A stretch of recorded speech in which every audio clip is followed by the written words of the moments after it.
할렐루야. 오늘도 하나님의 은혜와 축복이 여러분과 여러분의 가정에 충만하시기를 주의 이름으로 축원을 드립니다. 함께 앞뒤좌우 형제 자매에게 같이 인사하겠습니다. 당신에게 좋은 일이 일어나고 있습니다. 회복을 넘어 부흥으로 갑시다. 부활의 능력으로 일어납시다. 감사합니다. 오늘은 온 우주가 기뻐하고 또 하늘과 땅이 진동하는 날, 바로 우리 구주 예수 그리스도께서 죽음을 이기시고 부활하신 부활주일입니다. 우리 옆에 사람에게 다시 한번 인사하겠습니다. 예수님 부활하셨습니다.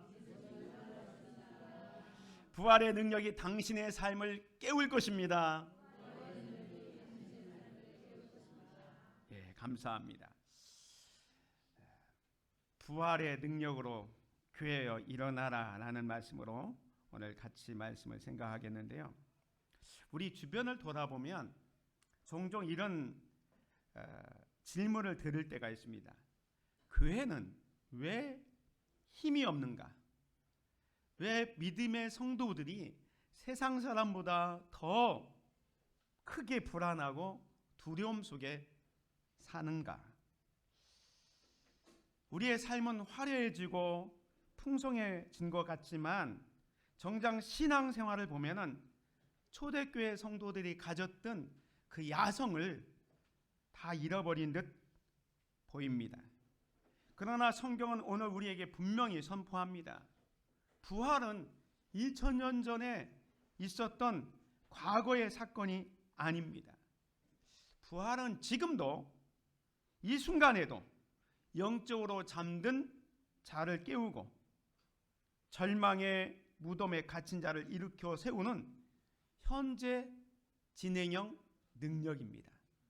부활은 현재 진행형 능력입니다. 오늘 말씀을 통해서 우리의 영혼의 빗장을 풀고 부활의 주님을 만남으로 말미암아 사명으로 일어나는 복된 시간이 되시기를 주님의 이름으로 축원을 드립니다. 부활은 모든 두려움을 깨뜨립니다. 오늘 본문 말씀에 보면 천사가 여자들에게 말하여 이르되 너희는 무서워하지 말라. 십자가에 못 박히신 예수를 너희가 찾는 줄을 내가 아노라 말하고 있습니다. 예수님께서 십자가에 달려 돌아가신 이후에 이 여인들은 무덤을 찾아갔습니다. 찾아갔을 때 그 심정을 보면 두려워 있었습니다.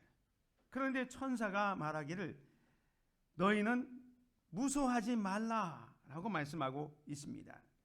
여기서 천사들이 무서워하지 말라라는 이 말은 그냥 단순히 야, 힘내라, 괜찮다 이런 정도가 아니라 계속 두려워하지 말라라는 의미를 담고 있습니다. 지금 당장 너희들이 가지고 있는 그 두려움을 멈추고 앞으로도 계속해서 두려워하지 말라라고 말씀하고 있는 내용입니다. 왜 이렇게 말씀하냐면 그 근거가 예수님께서 살아 나셨기 때문에 그렇습니다. 6절에 보면 그가 여기 계시지 않고 그가 말씀하셨던 대로 살아 나셨느니라. 여인들이 무덤을 찾아간 이유는 예수님의 시신을 보기 위해서 찾아갔습니다.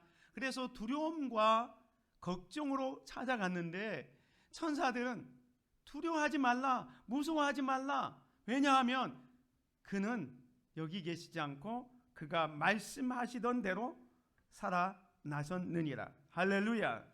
여기 보면 살아나셨느니라 라는 이 말씀은 하나님에 의해서 일으키셨다라는 겁니다. 예수님이 스스로 이렇게 일어난 것이 아니라 하나님께서 직접 그 예수님을 죽음 가운데서 일으켰음을 말씀하고 있습니다.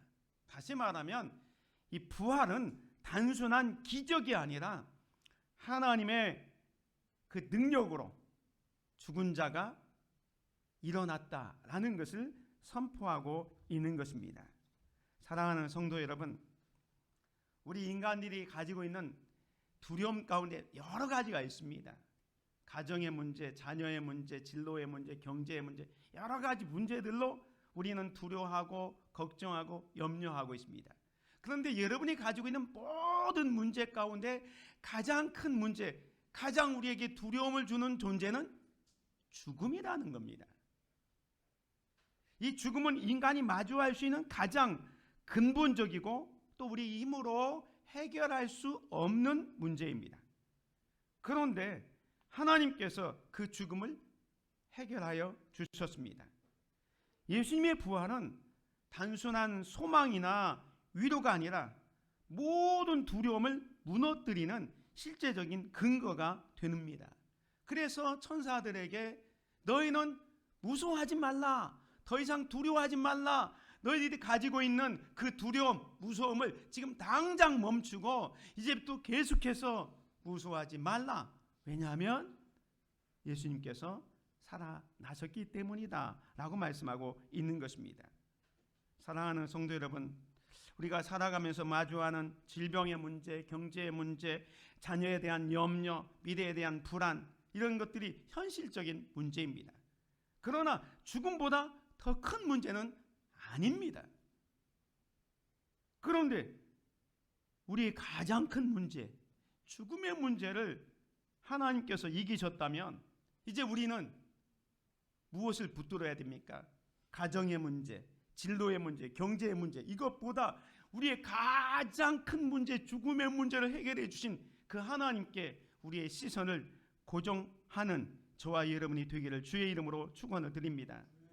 부활하신 주님 앞에서 우리의 두려움은 더 이상 절대적인 힘을 가질 수가 없습니다. 오늘 성경은 말씀합니다. 그가 살아나셨느니라. 이 사실을 우리의 마음에 깊이 새길 때 두려움은 믿음으로 바뀌고 불안은 소망으로 변하게 되는 것입니다.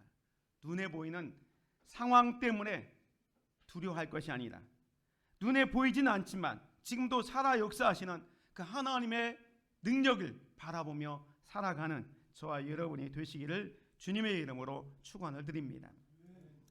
제2차 세계대전 당시에 나치의 아우슈비츠 수용소에 갇혀있던 성도들의 이야기입니다. 언제 죽을지, 언제 가스실로 끌려갈지 모르는 극심한 공포 속에서 한 무리의 크리스찬들이 벽에 자기의 손톱으로 글을 새겼습니다. 햇빛이 비치지 않아도 나는 태양이 있음을 믿고 하나님이 침묵하셔도 나는 그분이 살아계심을 믿는다. 죽음의 문턱 앞에서도 이들은 하나님을 찬양했습니다. 그때 이들을 지키고 있던 간수들이 너희들은 곧 죽을 텐데 무엇이 기쁘냐라고 물었습니다. 그때 이들이 대답합니다. 당신들은 우리의 육체를 죽일 수 있지만 우리 안에 계신 부활의 예수님은 죽일 수 없습니다 라고 고백했다고 합니다. 이것이 바로 부활의 능력입니다. 현실 때문에 두려워하는 것이 아니라 우리 주님을 바라보는 그 믿음으로 두려움을 극복하는 저와 여러분이 되시기를 주의 이름으로 축원을 드립니다. 부활의 능력은 모든 두려움을 깨뜨립니다. 사랑하는 성도 여러분, 지금 여러분을 잠 못 들게 하는 두려움은 무엇입니까? 부활의 주님 앞에 그 두려움을 다 내려놓으시기 바랍니다. 무덤을 여신 하나님께서 여러분의 인생에 닫힌 문도 열어주실 것입니다. 아멘. 두 번째로 부활은 잠자는 영혼을 깨웁니다. 에베소서 5장 14절 말씀 우리 함께 같이 읽겠습니다. 시작. 그러므로 이르시기를 잠자는 자여 깨어서 죽은 자들 가운데서 일어나라. 그리스도께서 너에게 비추이시리라 하셨느니라. 여기 보면 잠자는 자여 깨어서 죽은 자들 가운데 일어나라 말씀합니다. 여기서 말하는 잠자는 자들은 영적인 무감각한 상태에 있는 것을 말합니다. 단순히 그냥 잠을 자는 육체적인 잠을 의미하는 게 아니라 영적인 무감각한 상태를 말합니다. 생명은 있지만 영적으로 활동이 멈춘 상태, 즉 영적인 매너리즘에 빠져 있는 크리스찬의 모습을 말씀하고 있는 겁니다. 예배는 드리지만 감격이 없습니다. 말씀은 알고 있지만 삶의 변화가 없습니다. 직분은 가지고 있지만 사명을 잃어버린 상태입니다. 그래서 이런 자들을 향해서 잠자는 자여라고 말하고 있는 거예요. 그러면서 깨어나라라고 말씀합니다. 이 깨어나라라는 말은 현재 명령형인데요. 지금 당장 일어나라라는 말입니다. 이건 단순한 권위가 아니라 깨어나라는 이 긴급한 부르심이 담겨져 있습니다. 그 영적인 잠에서 깨어나서 일어날 때 그때 또 약속을 하십니다. 그리스도께서 너에게 빛이시리라 말씀합니다. 우리가 스스로 빛을 만들어내는 것이 아니라 우리가 영적인 잠에서 깨어날 때 그리스도의 빛이 우리를 비추십니다. 그 빛은 우리의 굳어진 마음을 깨우고 또 무뎌졌던 감각을 회복시키며 잊고 있던 사명을 다시 떠오르게 합니다. 그래서 그리스도께서 너에게 비추시리라는 말씀은 주님께서 우리에게 빛을 비추어 주시고 생명을 주신다라는 것을 말씀합니다. 우리 스스로는 빛을 만들어낼 수 없기 때문에 빛 되신 주님께서 우리가 영적으로 잠을 자는 그 자리에서 깨어날 때 그리스도의 빛이 우리를 비추어 주십니다. 그 부르심에 반응해서 일어나는 저와 여러분이 되시기를 주의 이름으로 축원을 드립니다. 영적인 잠에서 깨어나서 일어날 때 주님이 우리에게 빛을 비추시는데 그 빛이 비추는 상태가 우리에게 세 가지로 구체적으로 나타나고 있습니다. 첫 번째는 분별의 빛을 비추어 주십니다. 쉽게 말하면 무엇이 진짜인지를 보게 합니다. 현대인들은 성공 또 소유라는 잠에 취해 있습니다. 더 많이 가져야 행복하다는 이 세상의 최면에 걸려서 영혼의 병이 들어있는지도 모르고 달려갑니다. 이때 부활의 빛이 임하면 영적 분별력이 생깁니다. 그래서 썩어질 세상의 가치가 아니라 영원한 하늘의 가치를 발견하게 되는 것입니다. 이것은 마치 깜깜한 밤에 불이 켜지면 어디에 장애물이 있고 어디에 보물이 있는지를 알게 되는 것과 같습니다. 오늘 부활의 빛이 여러분에게 비춰짐으로 말미암아 무엇이 진짜 귀한지를 발견하는 저와 여러분이 되기를 주의 이름으로 축원을 드립니다. 두 번째로 부활의 빛이 우리에게 비추어지면 치유의 빛이 나타나는데요. 상처 있는 내면을 치유하게 됩니다. 우리 현대인들은 무한한 경쟁과 또 비교 의식 가운데 살아가면서 마음이 갈기갈기 찢어져 있습니다. 어떤 사람은 불안하고 또 우울증에 일하는 어두운 그늘이 우리를 짓누르고 있습니다. 하지만 이 부활의 빛이 비추면 마치 봄날의 따뜻한 햇빛을 비추는 것과 같습니다. 봄에 따뜻한 빛이 비치면 식물이 죽어있는 것 같지만 그 햇빛 아래에서 살아납니다.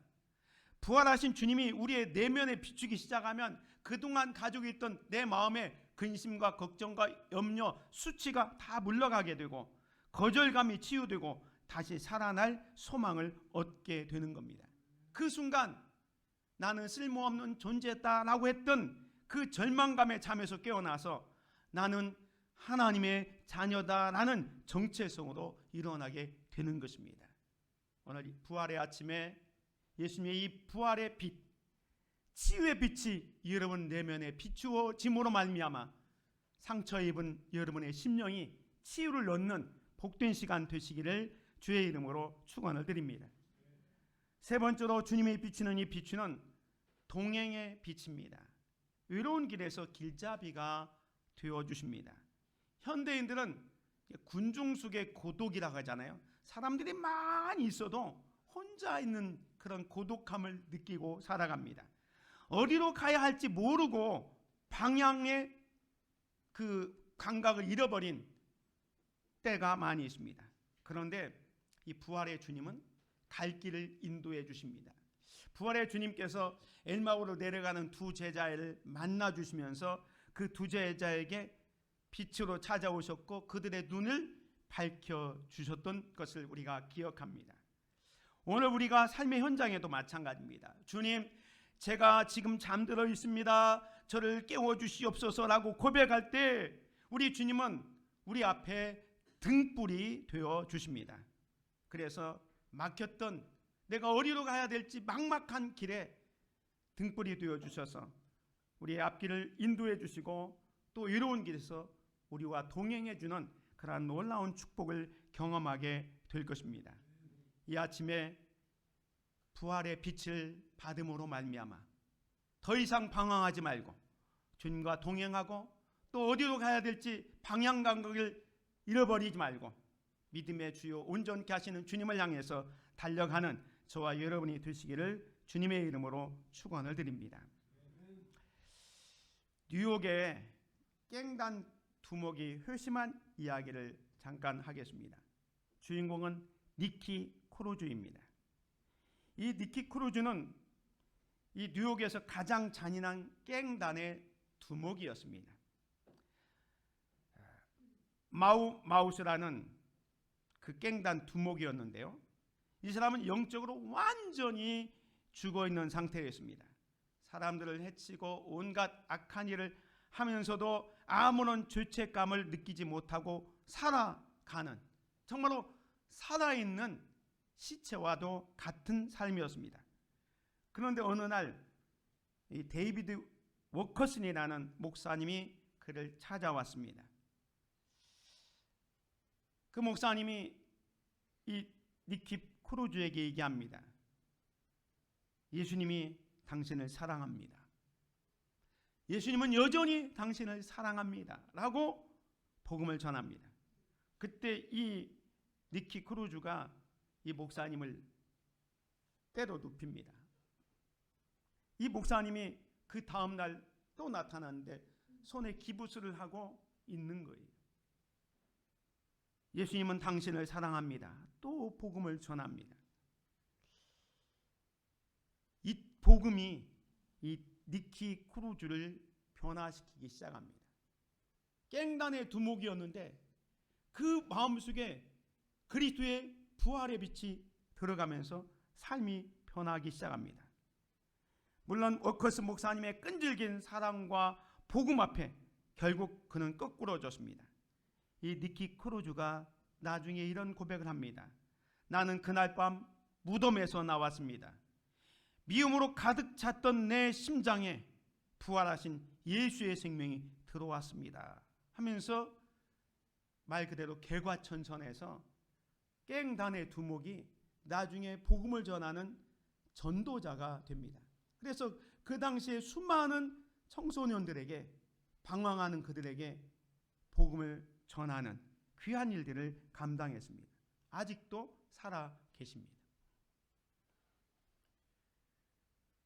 영적으로 잠들어 있던 한 영혼이 부활의 빛을 만났을 때 그 개인을 넘어서 한 시대의 어둠을 물리치는 기적이 일어났던 겁니다.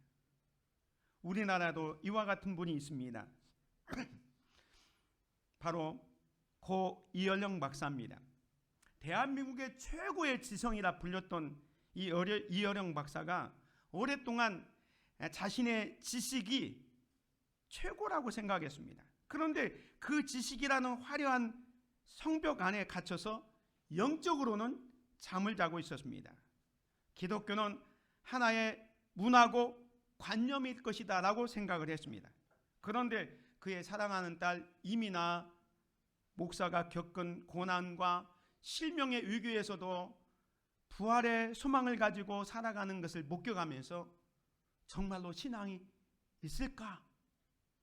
의심의 믿음으로 조금씩 열려지게 됩니다. 그래서 70이 넘은 나이에 세례를 받으면서 이렇게 고백합니다. 내가 그동안 가졌던 지식은 빛 없는 방의 가구들과 같았습니다. 그러나 부활하신 주님이 내게 오셔서 빛을 비추니 비로소 모든 사물의 의미를 찾게 되었습니다 라고 이야기를 했습니다. 이어령 박사는 죽음 앞에서도 마지막 순간까지 죽음은 끝이 아니라 부활의 시작임을 온몸으로 증언했습니다.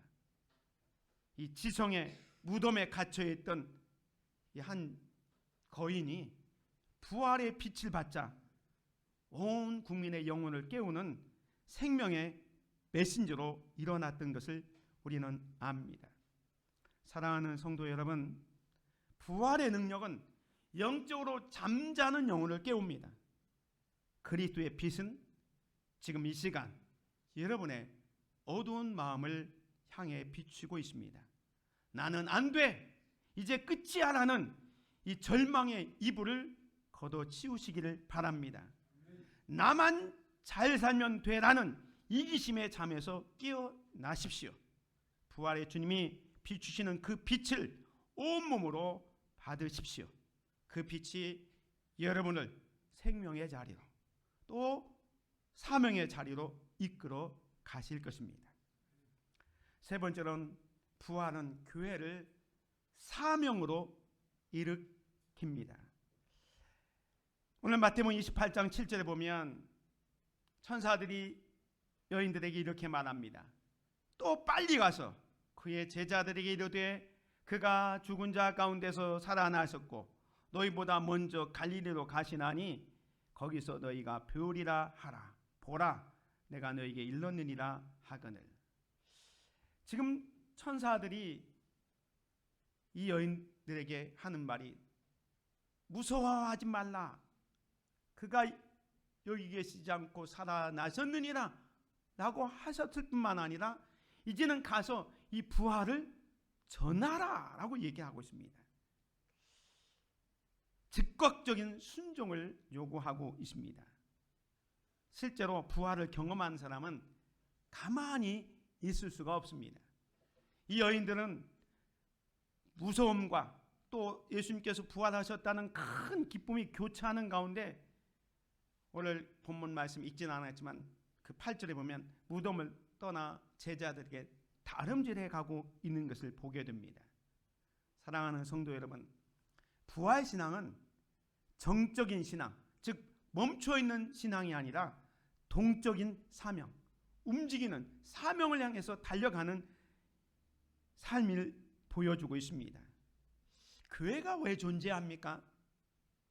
우리끼리 그냥 복을 나누면서 우리끼리 끼리끼리 모이기 위해서 교회가 존재하는 게 아니라 사실은 죽어가는 세상을 향해서 예수님 부활하셨다 라는 이 복된 소식을 전하는 사명이 교회에 있는 것입니다. 오늘 부활의 이 참 소망을 우리가 아직도 세상에서 부활의 소식을 모르는 자들에게 증거할 수 있는 이 사명을 잘 감당하는 저와 여러분이 되기를 주의 이름으로 축원을 드립니다. 1세기에 초대교회 성도들은 카타콤, 지하 무덤이죠. 지하 무덤에 살면서도 부활을 전했습니다. 무덤 속에서도 부활을 노래했습니다. 그 생명력은 로마의 그 포악한 칼날보다 강했기 때문에 비록 카타콤, 지하 무덤에서도 주님을 찬양하고 그 부활의 증인으로 살았습니다. 오늘날도 마찬가지입니다. 전 세계에서 가장 핍박받는 지역 중 하나가 요즘 전쟁이 일어나는 이란과 이라크, 아프가니스탄에 있는 지하교회 성도들이라고 합니다. 이란에도 아프가니스탄에도 크리스찬들이 있는 거예요. 이슬람만 있는 게 아니라 크리스찬들이 있는데 이 크리스찬들은 지하교회에서 모여서 하나님을 예배하고 예수님을 예배하고 있습니다. 모이면 들키면 죽는 줄 압니다. 그렇지만 이들은 모여서 예배하고 하나님을 찬양합니다. 이들은 고백합니다. 우리는 죽음을 두려워하지 않습니다. 왜냐하면 우리 주님이 다시 사셨고 우리도 다시 살 것이기 때문입니다 라고 고백합니다. 사랑하는 성도 여러분, 전도는 환경이 좋아서 하는 것이 아닙니다. 부활의 능력이 우리를 뒤에서 밀기 때문에 전하는 거예요. 예수 그리스도가 다시 살아났다, 이 부활의 소식을 안다면 어떻게 가만히 있겠습니까? 죽으셨던 예수님이 사망 권세를 깨뜨리고 다시 살아났다, 이 사실을 아는데 어떻게 가만히 있습니까? 아직 부활을 모르는, 예수님의 죽음 때문에 슬퍼하는 자들을 향해서 예수님이 다시 사셨습니다 라고 전할 수밖에 없는 겁니다. 부활신앙이 살아있는 교회는 어떤 핍박과 위기 속에서도 결코 멈추지 않고 사명을 향해서 달려가는 겁니다. 오늘 저와 여러분들도 이 부활의 증인으로 살아가는 귀한 성도들이 되시기를 주님의 이름으로 축원을 드립니다. 이제 말씀을 맺습니다. 이제 우리는 영적인 잠에서 자는 무덤에서 나옵시다. 영적인 잠에서 깨어납시다. 부활의 능력으로 일어나는 교회가 되시기를 주의 이름으로 축원을 드립니다. 부활하신 주님은 오늘 저와 여러분에게 세 가지 질문을 하고 있습니다. 너는 언제까지 두려움의 무덤 속에 갇혀 있을 것이냐? 더 이상 무서워하지 말라, 계속해서 무서워하지 말라 말씀합니다. 너는 언제까지 영적인 잠에 취해 세상을 방관할 것이냐? 잠자는 자여 깨어 일어나라 촉구하고 있습니다. 너는 언제까지 사명을 미루고 주저앉아 있을 것이냐? 가서 네 형제들에게 전하라 말씀하고 있습니다. 사랑하는 성도 여러분, 부활절은 단순히 계란을 나누는 행사로 끝나는 것이 아닙니다. 부활절은 내 삶의 주인이 바뀌었음을 선포하는 날입니다. 질병의 고통 속에 계십니까? 부활의 주님이 치료의 광선을 비추실 것입니다. 실패와 낙심으로 무너져 계십니까? 무덤 문을 여신 주님이 여러분을 다시 일으키실 것입니다. 침체된 우리 교회 위에 부활의 영이 임하시면 우리 교회는 다시 세상을 흔드는 성령의 공동체가 될 것입니다. 교회여 일어나라, 성도여 일어나라, 부활의 능력으로 일어나 빛을 발하라. 이 부활의 외침이 여러분의 가정과 일터 그리고 우리 교회 위에 영원히 함께 하시기를 주님의 이름으로 축원을 드립니다. 사랑과 생명의 주인 되신 하나님 아버지, 오늘 우리에게 부활의 영광스러운 소식을 들려주시니 참 감사합니다. 죽음을 이기고 다시 사신 주님의 능력이 지금 우리 삶 속에 역사하고 계심을 믿습니다. 주님, 간절히 기도합니다. 우리 마음속에 있는 모든 두려움을 부활의 소망으로 바꿔 주시옵소서. 눈앞의 환경이 아니라 살아계신 주님만 바라보는 믿음을 주시옵소서. 잠들어 있는 우리의 영혼을 깨워주시고 무뎌진 마음을 다시 일으켜 세워 주시옵소서. 처음 주님을 만났던 그 뜨거운 사랑과 감격을 다시 회복시켜 주시옵소서. 오늘 우리 교회가 부활의 증인 되기를 원합니다. 말로만 믿는 것이 아니라 삶으로 복음을 전하게 하시고 어두운 이 땅에 빛을 비추는 교회가 되게 하옵소서. 죽어가는 영혼들을 살리는 생명의 통로로 우리를 사용하여 주시옵소서. 부활의 능력으로 다시 일어나 주님이 보내시는 그곳으로 달려가는 우리 모두가 되게 하여 주시옵소서. 살아계신 예수 그리스도의 이름으로 기도드립니다. 아멘.